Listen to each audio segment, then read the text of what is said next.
आज हम आपको आंख, भौहें और पलक ये फड़फड़ाने के क्या शकुन होते हैं इस विषय पर बात करेंगे। यदि बाईं आंख आपकी फड़फड़ा रही है तो कुछ अशुभ या अनचाहा होता है, और वही यदि दाईं आंख फड़फड़ा रही है तो कुछ अच्छा होने के संकेत हैं।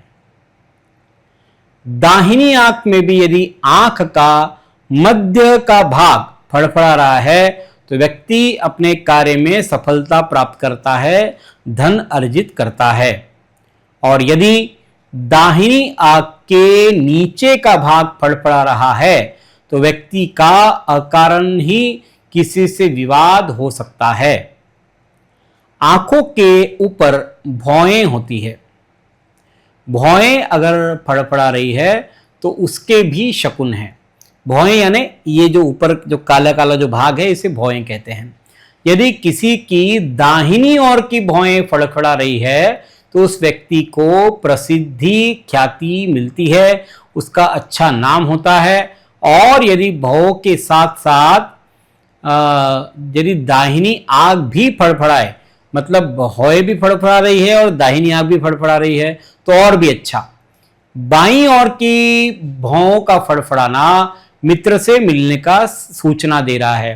पुराने मित्र से भेंट यादगार हो सकती है। और यदि बाईं भौं के साथ साथ बाईं आंख भी अगर फड़फड़ा रही है तो शुभ समाचार मिलने की संभावना बनती है, ऐसा शकुन शास्त्र में कहा है।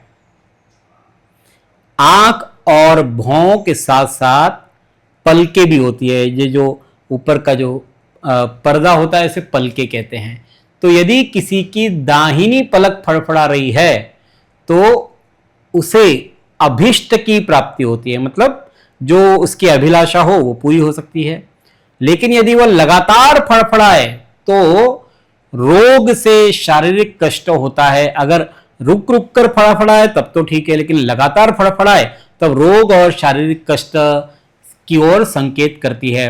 यदि दाहिनी आंख की पुतली फड़फड़ा रही है तो बच्चों से सुख मिलता है। इसके विपरीत यदि बाईं ओर की पुतली फड़फड़ा रही है तो कार्य में बाधा आती है। इस प्रकार से आंख, भौहें और पलकों के शकुन होते हैं।